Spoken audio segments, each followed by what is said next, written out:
चोर? तुम मुझे चोर कह रही हो सौम्या? रिया की आवाज गूंज उठी, मानो कमरे की हर दीवार उसका दुख और क्रोध चुपचाप सुन रही हो। उसकी आंखों में आंसू थे, पर उनमें शर्म नहीं थी। वे आंसू थे गलत इल्जाम के, टूटते भरोसे के, और उस रिश्ते की जो कभी बहनों जैसा था। क्या तुमने एक बार भी सोचा, सौम्या, कि मैं तुम्हारे पैसे क्यों चुराऊंगी? अरे, मैं तो वो इंसान हूँ जो तुम्हारे सामने अपनी नजर तक नहीं उठाती थी, फिर तुम्हारे पैसों पर कैसे नजर डालूं? उसकी आवाज में थरथराहट थी, दर्द की, हताशा की।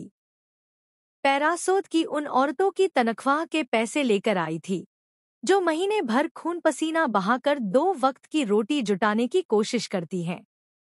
बैंक से पैसे निकाल कर लाई थी, ताकि उनके घर का चूल्हा जलता रहे।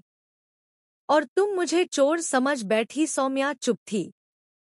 उसके चेहरे पर उलझन के भाव थे, जैसे उसके अंदर एक जंग चल रही हो, विश्वास और संदेह की, रिश्तों और आरोपों की।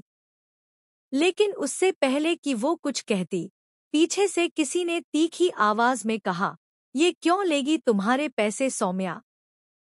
क्या तुम इतनी गिर सकती हो कि इस पर ऐसा शक कर बैठो?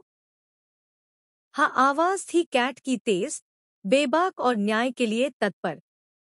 सारे फसाद की जड़ ये पेपर्स हैं, है ना?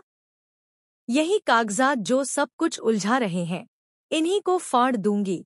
उसने वो कागज हवा में लहराए। ना ये शादी होगी और ना ये रिया कहीं की रहेगी।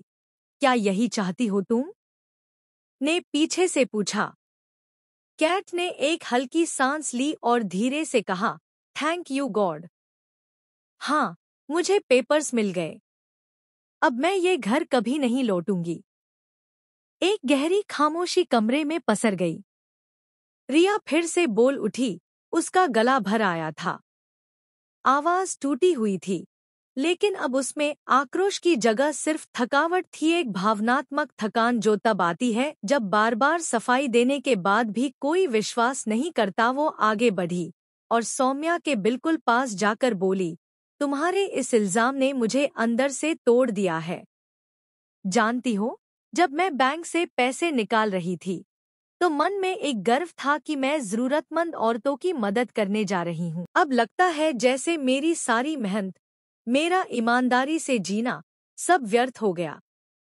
कैट ने धीरे से रिया के कंधे पर हाथ रखा। ये घर अब तेरा नहीं रहा रिया। जहाँ विश्वास ना हो, वहाँ क्या बचता है? सौम्या ने अब तक कुछ नहीं कहा था। शायद वो खुद अपने भीतर चल रही लड़ाई से उलझ रही थी। उसके आंखों में पानी था, पर शर्म का नहीं, असमंजस और पछतावे का। रिया ने अपनी आंखें पोंछीं और मुस्कुराने की कोशिश की। अब माफ करने या ना करने का सवाल ही नहीं रहा सौम्या। रिश्ते एक बार टूट जाएं, तो उन्हें जोड़ने की आवाज से पहले ही भरोसे की डोर कट जाती है। वो कमरे से बाहर जाने लगी, फिर एक पल को रुकी और बोली, पर याद रखना, किसी पर उंगली उठाने से पहले उसके पीछे की वजह जान लेना, वरना शायद तुम किसी ऐसे इंसान को खो दोगी जो कभी तुम्हारा सब कुछ था।